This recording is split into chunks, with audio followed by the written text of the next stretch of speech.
ഹരേ രാമ രാമ രാമ ഹരേ ഹരേ, ഹരേ കൃഷ്ണ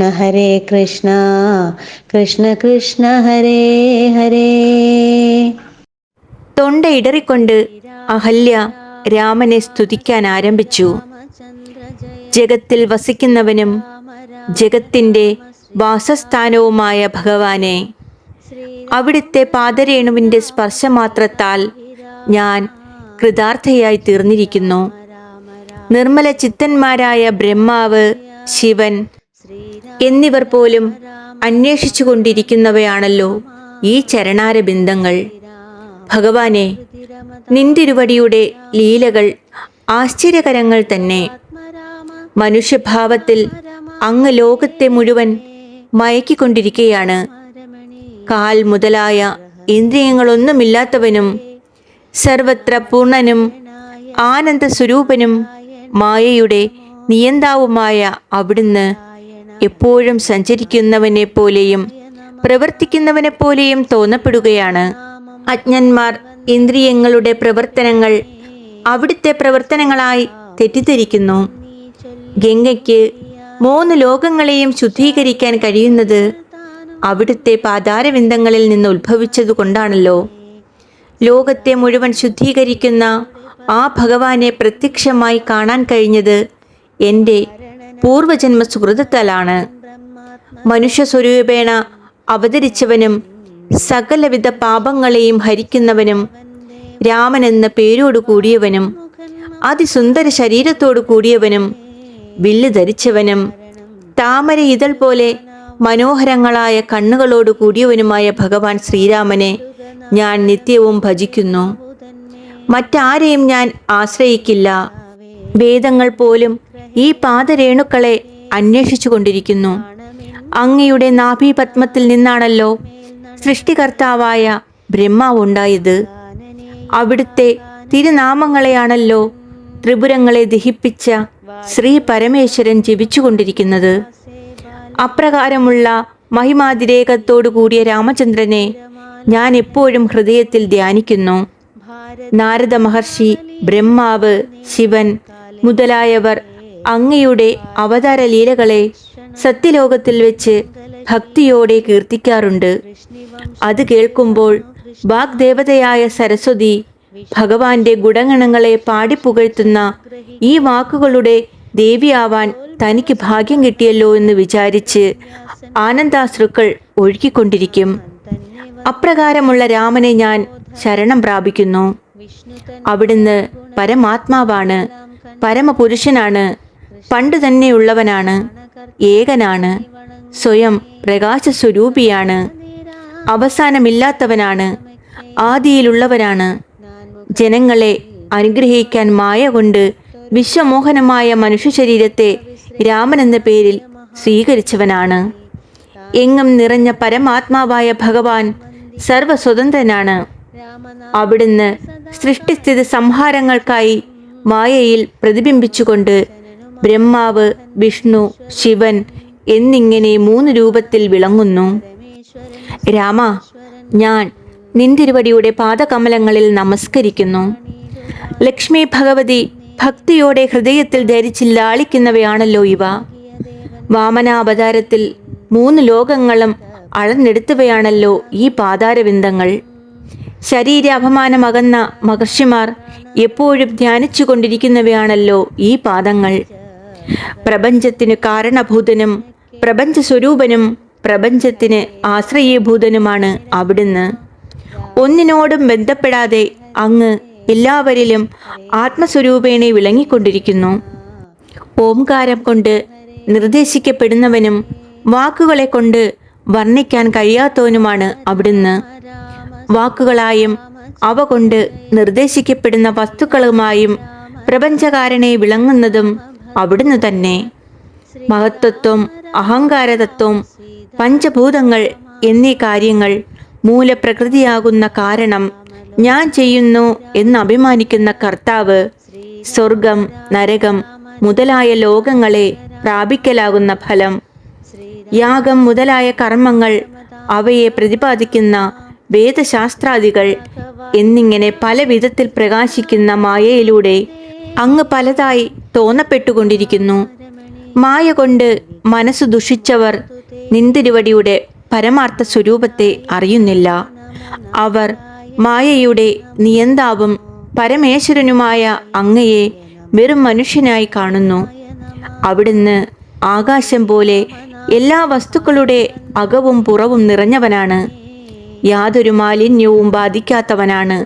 നിസ്സംഗനാണ്, നിശ്ചലനാണ്, നിത്യനാണ്, ശുദ്ധനാണ്, ജ്ഞാനസ്വരൂപനാണ്, ഉണ്മയായി വിളങ്ങുന്നവനാണ്, നാശരഹിതനാണ്.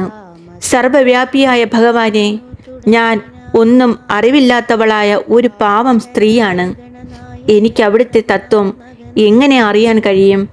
അതിനാൽ മറ്റു ചിന്തകളെല്ലാം അകറ്റി ഏകാഗ്രതയോടെ ഞാൻ അങ്ങയെ വീണ്ടും വീണ്ടും നമസ്കരിക്കുന്നു.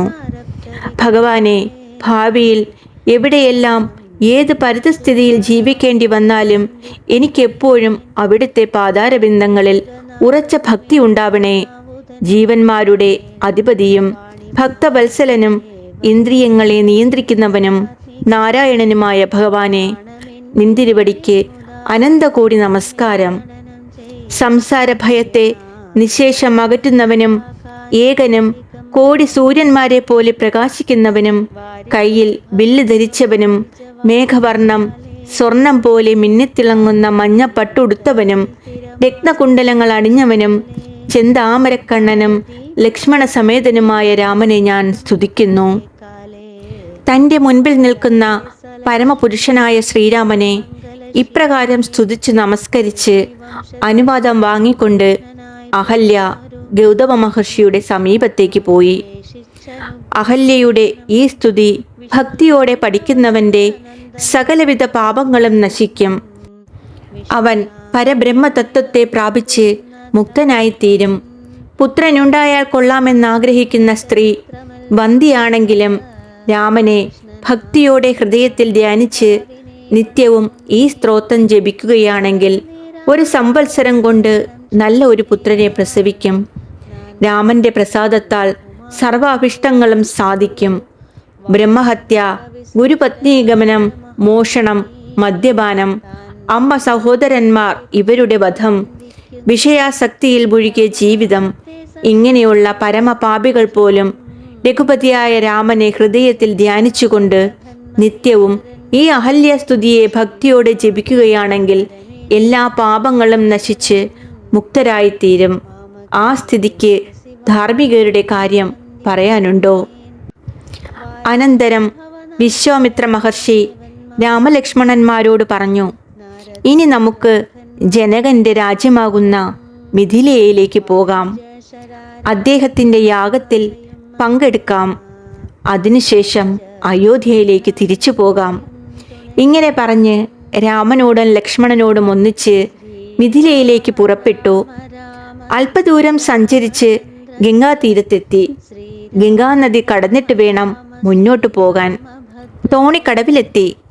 വിശ്വാമിത്രമുനി ആദ്യം തോണിയിൽ കയറി.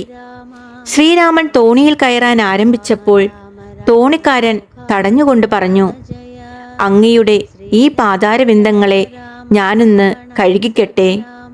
തോണി മരം കൊണ്ടുണ്ടാക്കിയതാണല്ലോ. മരവും കല്ലുപോലെ ജഡം തന്നെ. അചേതന വസ്തുക്കളെ മനുഷ്യരാക്കി മാറ്റുന്ന പ്രഭാവത്തോടു കൂടിയ പൊടികൾ ഈ കാലടികളിൽ ഉണ്ടെന്നുള്ള കഥ ഇപ്പോൾ ഇവിടെയെല്ലാം പ്രചരിക്കുന്നുണ്ട്. അല്പസമയം മുമ്പ് അങ്ങ് ഒരു കല്ലിൽ ചവിട്ടിയെന്നും ആ ശില ഉടനെ അതിസുന്ദരിയായ ഒരു സ്ത്രീരത്നമായി മാറിയെന്നും ഇവിടെ പലരും പറഞ്ഞ് എനിക്കറിയാൻ കഴിഞ്ഞു. അതിനാൽ ഈ 2 കാലടികളെയും നല്ല പോലെ കഴുകിച്ച് വൃത്തിയാക്കി അവയിൽ ഒരൊറ്റ പൊടി പോലും ശേഷിച്ചിട്ടില്ല എന്ന് ഉറപ്പുവരുത്തിയ ശേഷം ഞാൻ തോണിയിൽ കയറാൻ അനുവദിക്കാം. പ്രതിഫലമൊന്നും സ്വീകരിക്കാതെ അക്കരെ എത്തിക്കുകയും ചെയ്യാം. അല്ലെങ്കിൽ ഈ കാലിലെ പൊടി പറ്റി എൻ്റെ തോണി ഒരു യുവതിയായി മാറിയാൽ എൻ്റെ ഉപജീവനം മുട്ടിപ്പോകും. ഇങ്ങനെ പറഞ്ഞുകൊണ്ട് തോണിക്കാരൻ ശ്രീരാമന്റെ 2 കാലുകളെയും ഭക്തിപൂർവം കഴുകിച്ചു. തോണിയിൽ കയറ്റി 3 പേരെയും അക്കരയിൽ എത്തിച്ചു. പിന്നീട് 3 പേരും മിഥിലയിലെത്തി. അവിടെ ഋഷികൾ വന്നാൽ താമസിക്കാൻ പ്രത്യേകം സ്ഥലം തന്നെ ഏർപ്പെടുത്തിയിട്ടുണ്ട്. അവിടേക്കാണ് വിശ്വാമിത്രൻ രാമലക്ഷ്മണന്മാരോടൊന്നിച്ചു ചെന്നത്. വിശ്വാമിത്ര മഹർഷി വന്ന വിവരമറിഞ്ഞ് സന്തോഷിച്ച ജനകൻ പൂജാദ്രവ്യങ്ങളും എടുത്ത് പുരോഹിതനായ ശതാനന്ദ മുനിയോടുകൂടി വന്ന് അദ്ദേഹത്തെ എതിരേറ്റ് സൽക്കരിച്ചു. സർവലക്ഷണ സമ്പന്നന്മാരും സൂര്യനെപ്പോലെയും ചന്ദ്രനെപ്പോലെയും ശോഭിക്കുന്നവരുമായ കുമാരന്മാരെ കണ്ട് ജനക മഹാരാജാവ് വിശ്വാമിത്ര മഹർഷിയോട് ചോദിച്ചു, ദേവന്മാരെ പോലെ തേജസ്വികളായ ഈ കുമാരന്മാരാരാണ്? ആരുടെ പുത്രന്മാരാണ്? ഇവരെ കാണുമ്പോൾ എൻ്റെ മനസ്സ് സന്തോഷിക്കുന്നു. ഇവർ നരനാരായണന്മാരാണോ എന്ന് പോലും തോന്നിപ്പോകുന്നു. വിശ്വാമിത്ര മഹർഷി ജനകനെ സന്തോഷിപ്പിച്ചുകൊണ്ട് മറുപടി പറഞ്ഞു, ഇവർ രണ്ടുപേരും ദശരഥന്റെ പുത്രന്മാരാണ്. ജ്യേഷ്ഠാനുജന്മാരാണ്. രാമൻ, ലക്ഷ്മണൻ എന്നാണ് ഇവരുടെ പേരുകൾ. യാഗരക്ഷയ്ക്കായി ഞാൻ ഇവരെ അയോധ്യയിൽ നിന്ന് കൂട്ടിക്കൊണ്ടുവന്നിരിക്കുകയാണ്. ആശ്രമത്തിലേക്ക് പോകുന്ന വഴിക്ക് ലോകോപദ്രവകാരിണിയായ താടകയെ എൻ്റെ പ്രേരണയനുസരിച്ച് രാമൻ ഒരൊറ്റ ശരം കൊണ്ട് കൊന്നു. പിന്നീട് എൻ്റെ ആശ്രമത്തിൽ എത്തിച്ചേർന്നു. അവിടെ എൻ്റെ യാഗം മുടക്കാൻ വന്ന സുബാഹുവിനെയും അനുചരന്മാരായ രാക്ഷസന്മാരെയും നിഷ്പ്രയാസം കൊന്നു. മാരീചനെ ഒരു ശരം കൊണ്ട് പറപ്പിച്ച് 100 യോജന ദൂരത്തിൽ സമുദ്രത്തിൽ കൊണ്ടു വീഴ്ത്തി. എൻ്റെ യാഗം രക്ഷിച്ചതിന് ശേഷം ഇങ്ങോട്ട് പുറപ്പെട്ടു. വരുന്ന വഴിക്ക് ഗംഗാതീരത്തിൽ ഗൗതമാശ്രമത്തിലെത്തി. അവിടെ ഗൗതമന്റെ പത്നിയായ അഹല്യ ശാപത്താൽ ശിലാരൂപിണിയായി നിന്നിരുന്നു. അവളെ രാമൻ പാദപല്ലവ സ്പർശത്താൽ ശാപമുക്തയാക്കി. അഹല്യയെ രാമൻ നമസ്കരിച്ചു. രാമനെ പൂജിച്ച് സ്തുതിച്ച് യാത്ര പറഞ്ഞ് അഹല്യ ഗൗതമ മഹർഷിയുടെ സമീപത്തേക്ക് പോയി. അനന്തരം ഞങ്ങൾ ഇവിടേക്ക് വന്നു. അതങ്ങയുടെ രാജധാനിയിലെ ശൈവചാപം കാണാനാണ്. ആ വില്ലിവിടെ ദിവസേന പൂജിക്കപ്പെട്ടുകൊണ്ടിരിക്കുന്നതായും രാജാക്കന്മാർ അതിനെ ഏറ്റവും ബഹുമാനിക്കുന്നതായും ഞാൻ കേട്ടിട്ടുണ്ട്. രാജാവേ, അങ്ങ് രാമന് ആ വില്ല് കാണിച്ചു കൊടുക്കൂ.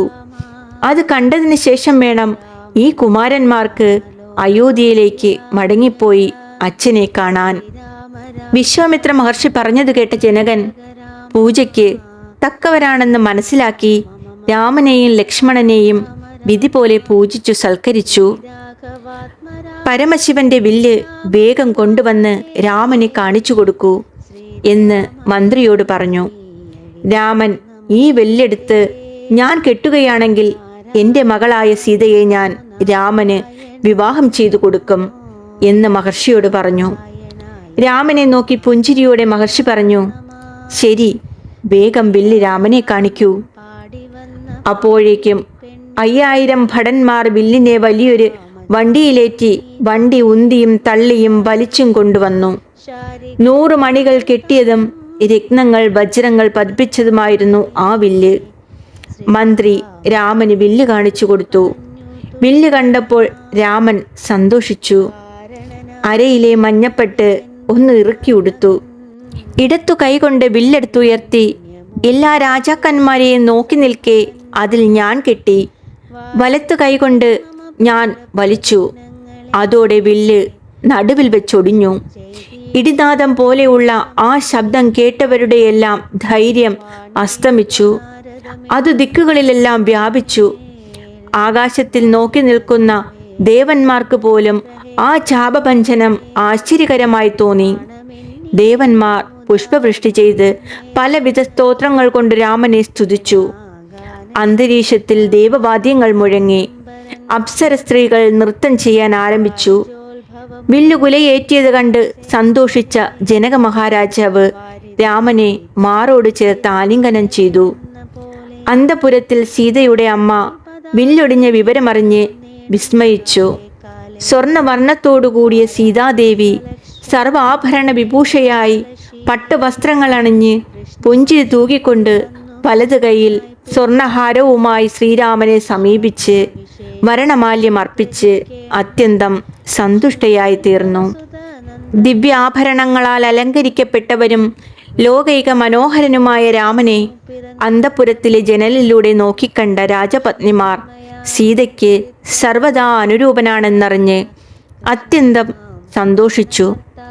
ജനക മഹാരാജാവ് വിശ്വാമിത്ര മഹർഷിയോട് പറഞ്ഞു, മഹർഷേ, കുമാരന്മാരുടെ വിവാഹത്തിന് പുരോഹിതനോടും മന്ത്രിമാരോടും രാജ്ഞിമാരോടും പരിവാരങ്ങളോടും കൂടി വേഗം എത്തിച്ചേരാൻ ദശരഥ രാജാവിന് എഴുത്തുകൊടുത്ത് ദൂതന്മാരെ അയച്ചാലും.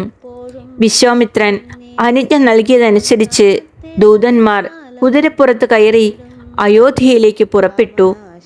അവർ അതിവേഗം അയോധ്യയിലെത്തി ദശരഥ മഹാരാജാവിനെ വിവരമറിയിച്ചു. സന്തോഷപരവശനായ ദശരഥൻ ഉടനെ മിഥിലയിലേക്ക് പുറപ്പെടാൻ വേണ്ട ഏർപ്പാടുകൾ ചെയ്തു.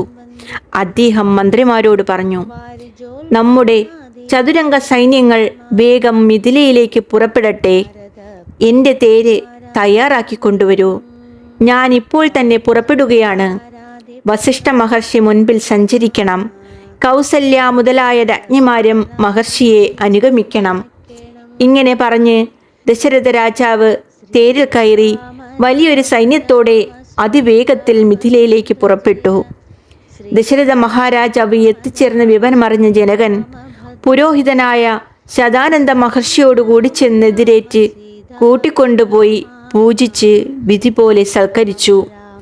രാമനും ലക്ഷ്മണനും അച്ഛൻ്റെ കാൽക്കൽ നമസ്കരിച്ചു. സന്തുഷ്ടനായ ദശരഥൻ രാമനോട് പറഞ്ഞു, രാമ, ഭാഗ്യം കൊണ്ടാണ് എനിക്കിന്ന് താമരപ്പൂ പോലെ മനോഹരമായ നിന്റെ മുഖം കാണാൻ കഴിഞ്ഞത്. നിനക്ക് ഈ ശ്രേയസ്സെല്ലാം ഉണ്ടായിത്തീർത്തത് വിശ്വാമിത്ര മഹർഷിയുടെ അനുഗ്രഹത്താലാണ്. ഇങ്ങനെ പറഞ്ഞ് രാമന്റെ ശിരസിൽ ചുംബിച്ചു. മാറോട് ചേർത്ത് വീണ്ടും വീണ്ടും ആലിംഗനം ചെയ്തു. ബ്രഹ്മാനന്ദരസാനുഭൂതിയിൽ എന്ന പോലെ സന്തോഷപരവശനായി തീർന്നു. ജനക മഹാരാജാവ് സർവ്വവിധ സൗകര്യങ്ങളോടും കൂടിയ ഒരരമനയിൽ പത്നിമാരോടും പരിവാരങ്ങളോടും കൂടി ദശരഥൻ താമസിച്ചു. അനന്തരം വിവാഹത്തിനുള്ള മുഹൂർത്തം നിശ്ചയിച്ചു. ജനകരാജാവ് രാമനെയും സഹോദരന്മാരെയും കൂട്ടിക്കൊണ്ടുവന്ന് വിവാഹമണ്ഡപത്തിലിരുത്തി. രത്നസ്തംഭങ്ങളോട് കൂടിയതും തോരണങ്ങളാൽ അലങ്കരിച്ചതും മുത്തുമാലകളെ കൊണ്ട് വിധാനിച്ചതും അത്യന്തം ശോഭയോടുകൂടിയതുമായ കല്യാണ മണ്ഡപം. വേദജ്ഞരായ ബ്രാഹ്മണർ നല്ല വസ്ത്രാഭരണങ്ങൾ അണിഞ്ഞ് വിവാഹമണ്ഡപത്തിൽ സന്നിഹിതരായിരുന്നു. പെരുമ്പറ, ദുന്ദുബി, മൃദംഗം എന്നീ വാദ്യങ്ങൾ മുഴങ്ങി. ഗായകർ പാടാൻ തുടങ്ങി. നർത്തകർ നൃത്തം ചെയ്തു.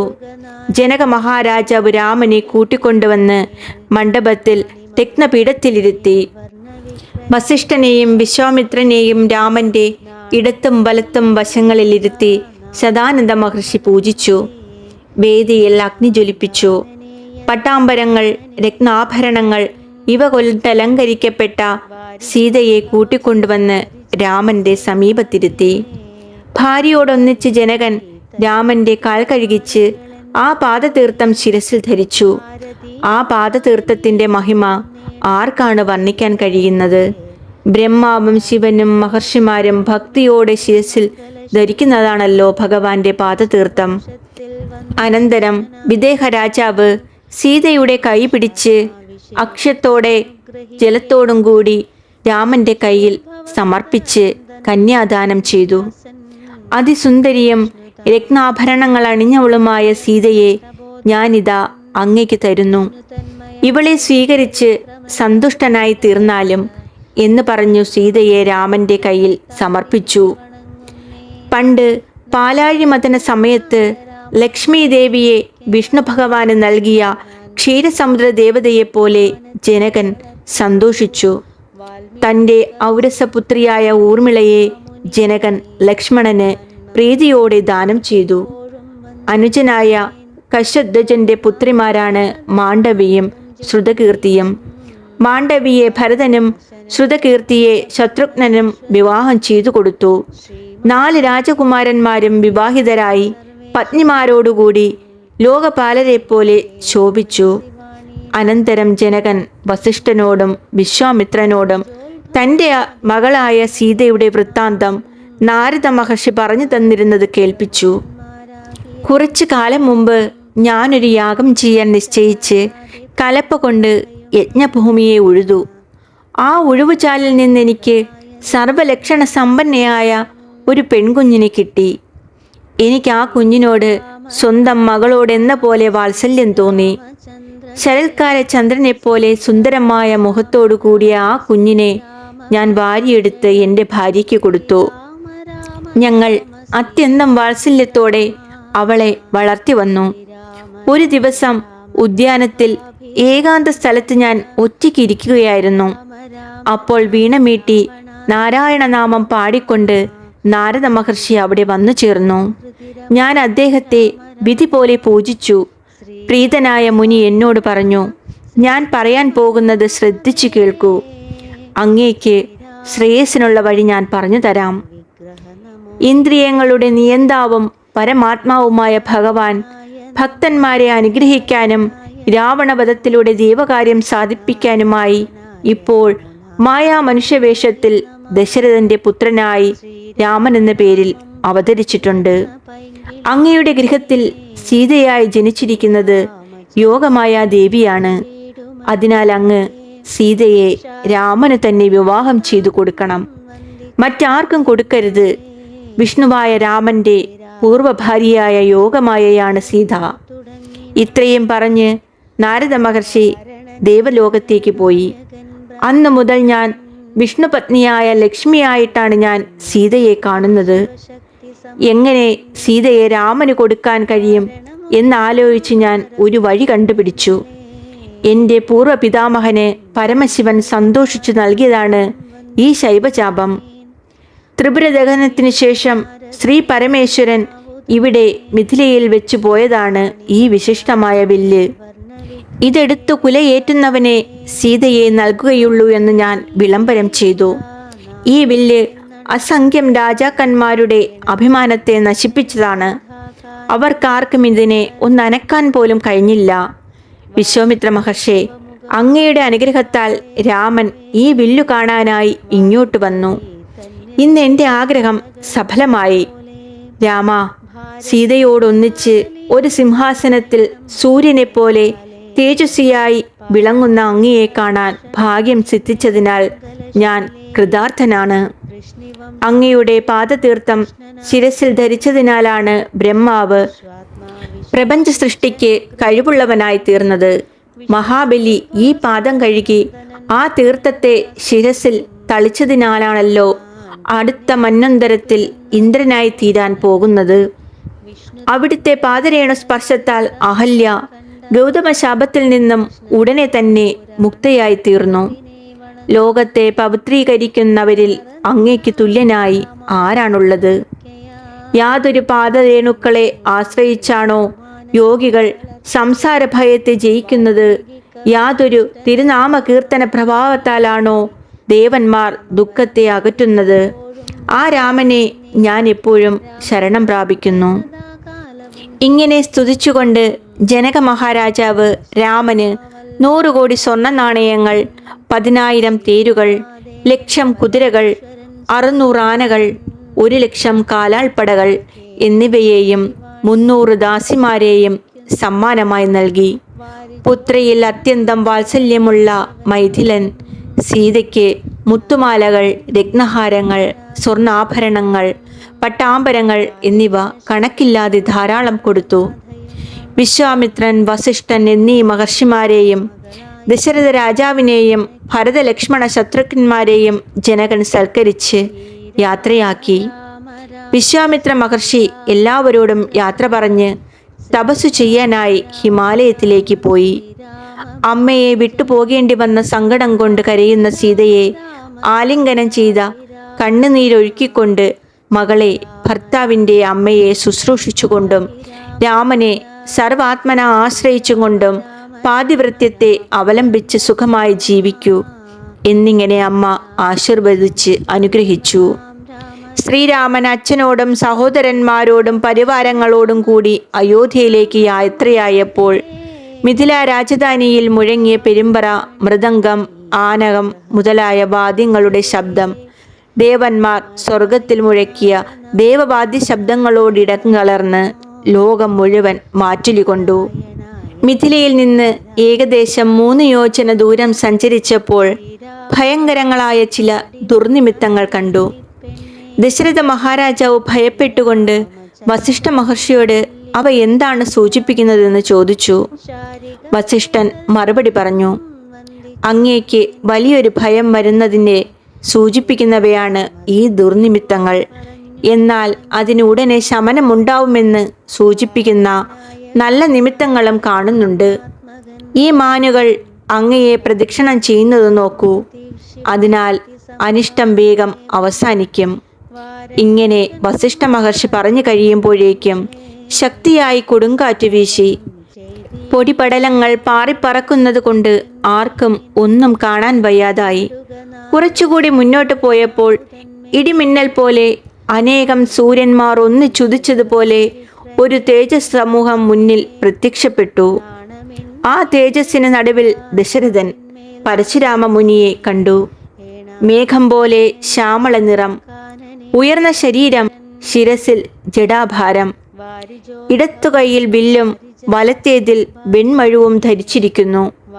കാലനെപ്പോലെയും അന്തകനെപ്പോലെയും ഭയങ്കരനും കാർത്തിവീരാർജുനനെ വധിച്ചവനും 21 പ്രാവശ്യം ക്ഷത്രിയരെ മുഴുവൻ സംഹരിച്ചവനുമായ ഭാർഗവരാമൻ ദശരഥന്റെ മുൻപിൽ പ്രത്യക്ഷപ്പെട്ടു. അദ്ദേഹത്തെ കണ്ട് ഭയപ്പെട്ട് വിറച്ച ദശരഥൻ അർഘ്യം, പൂജ എന്നിവ പോലും സമർപ്പിക്കാൻ മറന്നു. രക്ഷിക്കണേ രക്ഷിക്കണേ എന്ന് കരഞ്ഞപേക്ഷിച്ചു. എൻ്റെ പുത്രന്മാരുടെ ജീവനെ തരണേ എന്ന് ദയനീയമായി യാചിച്ചു. ദശരഥന്റെ അപേക്ഷയെ തീരെ ഗൗനിക്കാതെ ക്രോധത്താൽ വിറയ്ക്കുന്ന ശരീരത്തോടെ പരശുരാമൻ ശ്രീരാമനോട് കഠിന വാക്കുകൾ പറഞ്ഞു. ക്ഷത്രിയാധമ, നീ എൻ്റെ പേരും സ്വീകരിച്ച് രാമൻ എന്ന പേരിൽ നടക്കുന്നുവല്ലോ. നീ തീരക്ഷത്രിയനാണെങ്കിൽ എന്നോട് ദ്വന്ദ്വയുദ്ധത്തിന് വാ. പഴയൊരു വില്ലൊടിക്കാൻ കഴിഞ്ഞു എന്ന് കരുതി നീ വെറുതെ അഭിമാനിക്കുകയാണ്. എൻ്റെ കയ്യിലുള്ള ഈ വൈഷ്ണവ ചാപത്തിൽ ഞാൻ കെട്ടുകയാണെങ്കിൽ ഞാൻ നിന്നോട് യുദ്ധം ചെയ്യാം. ഇല്ലെങ്കിൽ ഞാൻ നിങ്ങളെ എല്ലാത്തിനെയും കൊല്ലും. ഞാൻ ക്ഷത്രിയ അന്തകനാണ്. പരശുരാമൻ ഇങ്ങനെ പറഞ്ഞപ്പോൾ ഭൂമി കുലുങ്ങി. എല്ലാവരുടെ കണ്ണിലും ഇരുട്ട് കയറി. കോപം കൊണ്ട് വിറയ്ക്കുന്ന ഭാർഗവനെ കണ്ട ദാശരഥി രാമൻ അദ്ദേഹത്തിൻ്റെ കയ്യിൽ നിന്നും വില്ല് പിടിച്ചു വാങ്ങി. ഉടനെ അതിൽ ഞാൻ കെട്ടി. ആവനാഴിയിൽ നിന്ന് ഒരു ശരം എടുത്തു തൊടുത്തു. ഞാൻ വലിച്ചുകൊണ്ട് ചോദിച്ചു, ബ്രാഹ്മണ, എൻ്റെ ഈ ശരം പാഴാവാത്തതാണ്. അതിന് ലക്ഷ്യം കാണിച്ചു തരണം. ഈ ശരം പ്രയോഗിച്ചാൽ ഒന്നുകിൽ അത് അങ്ങയുടെ പുണ്യലോകങ്ങൾ, അല്ലെങ്കിൽ 2 കാലുകൾ, ഇവയിലേതെങ്കിലും ഒന്നിനെ നശിപ്പിക്കും. ഏതാണ് വേണ്ടത്? വേഗം പറയൂ. ഇങ്ങനെ രാമൻ അരുളി ചെയ്തപ്പോൾ പരശുരാമന്റെ മുഖം വിളറി. പഴയ ചില സംഭവങ്ങൾ ഓർമ്മയിൽ വന്നു. അദ്ദേഹം പറഞ്ഞു, രാമ, മഹാബാഹുവായ അങ്ങ് പരമേശ്വരനാണ്. പുരാണ പുരുഷനായ വിഷ്ണു ഭഗവാനാണ്. ലോകത്തിൻ്റെ സൃഷ്ടിസ്ഥിതി സംഹാരങ്ങൾക്ക് കാരണഭൂതനാണ്. ബാല്യകാലത്ത് ഞാൻ ചക്രതീർത്ഥക്കരയിൽ ചെന്ന് കുറെ കാലത്തെ തീവ്രമായ തപസ്സുകൊണ്ട് വിഷ്ണു ഭഗവാനെ പ്രസാദിപ്പിച്ചു. സന്തോഷിച്ച ഭഗവാൻ ശംഖചക്ര ഗദാപത്മധാരിയായി എനിക്ക് ദർശനം തന്നു. അവിടുന്ന് എന്നോട് അരുളി ചെയ്തു, ബ്രാഹ്മണ, എഴുന്നേൽക്കൂ. അങ്ങയുടെ തപസ് ഫലിച്ചിരിക്കുന്നു. എൻ്റെ ചൈതന്യത്തെ ഞാൻ അങ്ങയിൽ പ്രവേശിപ്പിച്ചിരിക്കുന്നു. ഹേഹയ രാജാവായ കാർത്തവീര്യനെ കൊന്നുകൊള്ളൂ. അങ്ങയുടെ അച്ഛന് അനിഷ്ടം പ്രവർത്തിച്ചവനാണല്ലോ ആ രാജാവ്. അദ്ദേഹത്തെ വധിക്കാനുള്ള ശക്തി ലഭിക്കാനാണല്ലോ അങ്ങ് തപസ്സുകൊണ്ടെന്നെ ആരാധിച്ചത്. കാർത്തവീര്യ വധത്തിനു ശേഷം 21 പ്രാവശ്യം ക്ഷത്രിയന്മാരെ മുഴുവൻ കൊന്ന് ഭൂമിയെ കശ്യപ പ്രജാപതിക്ക് ദാനം ചെയ്യൂ. അനന്തരം തപസ്സു ചെയ്തുകൊണ്ട് മഹേന്ദ്ര പർവ്വതത്തിൽ താമസിച്ചുകൊള്ളൂ. ത്രേതായുഗത്തിൽ ഞാൻ ദശരഥപുത്രനായി രാമൻ എന്ന പേരിൽ അവതരിക്കും. അന്ന് അങ്ങേക്കെന്നെ വീണ്ടും കാണാൻ കഴിയും.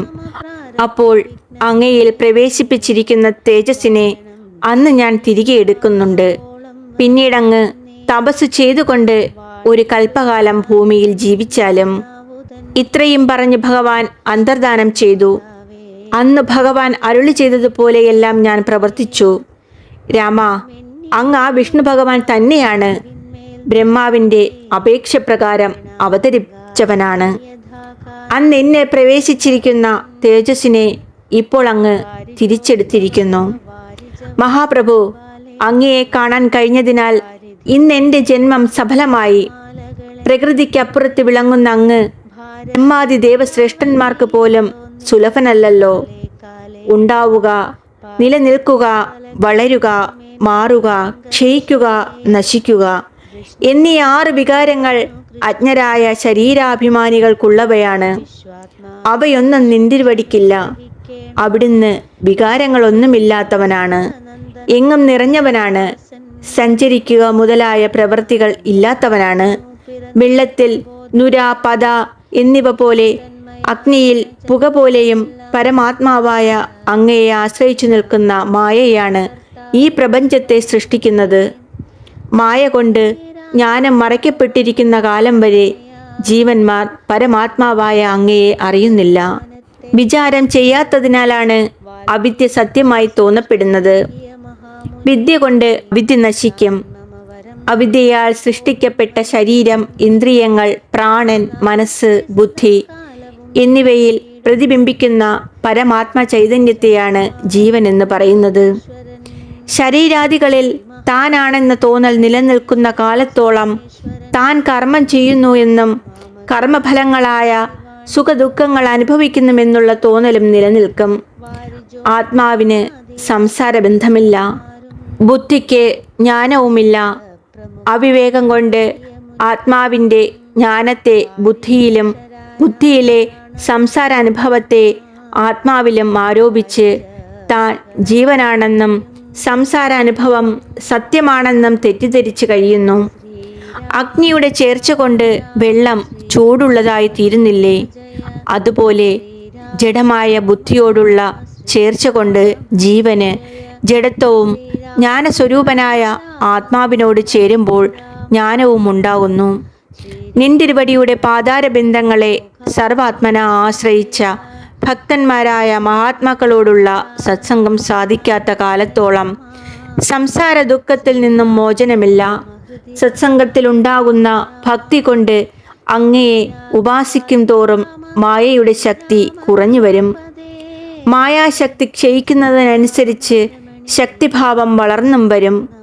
അപ്പോൾ ആ ഭക്തന് ഉത്തമനായ ഒരു ഗുരുവിനെ ലഭിക്കും. തത്വമസി, ആ ബ്രഹ്മം തന്നെ നീ എന്നിങ്ങനെയുള്ള മഹാവാക്യം ഗുരു ഉപദേശിക്കും. അതോടെ നിന്തിരുവടിയുടെ അനുഗ്രഹത്താൽ അവിദ്യ നശിച്ച് മുക്തനായി തീരുകയും ചെയ്യും. എന്നാൽ അങ്ങയിൽ ഭക്തിയില്ലാത്തവർക്ക് 100 കോടി കൽപ്പങ്ങൾ കഴിഞ്ഞാലും മോക്ഷത്തിൻ്റെയോ ജ്ഞാനത്തിൻ്റെയോ സുഖത്തിൻ്റെയോ ഒരു കണിക പോലും കിട്ടില്ല. അതിനാൽ ഭഗവാനെ, എനിക്ക് ജന്മങ്ങൾ തോറും നിന്തിരുവടിയുടെ പാദകമലങ്ങളിൽ ഉറച്ച ഭക്തിയുണ്ടാവണേ. ഭഗവത് ഭക്തന്മാരോടുള്ള സത്സംഗത്തിലുണ്ടാവുന്ന ഭക്തി കൊണ്ട് ജ്ഞാനമുണ്ടാകും. ജ്ഞാനം കൊണ്ട് അവിദ്യ നശിക്കും. നിന്തിരുവടിയിൽ ഭക്തി വളർത്തിക്കൊണ്ടും ഭാഗവത ധർമ്മമാകുന്ന അമൃതത്തെ വർഷിച്ചുകൊണ്ടും ജീവിക്കുന്ന സജ്ഞനങ്ങൾ ലോകത്തെ മുഴുവൻ പവിത്രീകരിക്കുന്നവരാണ്. ആ സ്ഥിതിക്ക് അവരോടുള്ള സത്സംഗം നല്ല കുലത്തിൽ ജനിച്ച ധാർമ്മികന്മാരെ ശുദ്ധീകരിക്കുമെന്ന് പ്രത്യേകിച്ച് പറയേണ്ടതുണ്ടോ? ജഗത്തിൻ്റെ ഓരോ രക്ഷിതാവും ഭക്തിഭാവത്തിൽ വർദ്ധിപ്പിക്കുന്നവരും കാരുണ്യത്തിൻ്റെ ഉറവിടവും അവസാനമില്ലാത്തവനുമായ ഭഗവാനെ രാമചന്ദ്ര, അങ്ങേക്ക് വീണ്ടും വീണ്ടും നമസ്കാരം. ഞാൻ സ്വർലോക പ്രാപ്തിക്കായി യജ്ഞം, ദാനം, തപസ് എന്നിവ ധാരാളം ചെയ്തിട്ടുണ്ട്. അവയെല്ലാം അങ്ങയുടെ ശരത്തിന് ലക്ഷ്യമായി ഭവിക്കട്ടെ. ഞാൻ അങ്ങയെ ഇതാ നമസ്കരിക്കുന്നു. ഇപ്രകാരം പരശുരാമൻ സ്തുതിച്ചത് കേട്ട് ദയാനിധിയായ ശ്രീരാമൻ സന്തോഷിച്ചു. ഭാർഗവരാമനോട് അരുളി ചെയ്തു, മഹർഷേ, ഞാൻ അങ്ങയോട് സന്തോഷിച്ചിരിക്കുന്നു. അങ്ങയുടെ മനസ്സിൽ എന്തെന്താഗ്രഹമുണ്ടോ അവയെല്ലാം വരമായി സ്വീകരിച്ചാലും. അത് കേട്ട് സന്തുഷ്ടനായ പരശുരാമൻ ശ്രീരാമനോട് പറഞ്ഞു, രാമ, അങ്ങയ്ക്കെന്നോട് പ്രീതിയുണ്ടെങ്കിൽ ഭക്തന്മാരോടുള്ള സത്സംഗവും അങ്ങയുടെ പാതാരബിന്ദങ്ങളിൽ ദൃഢമായ ഭക്തിയും ഉണ്ടാവാൻ എന്നെ അനുഗ്രഹിച്ചാൽ മതി.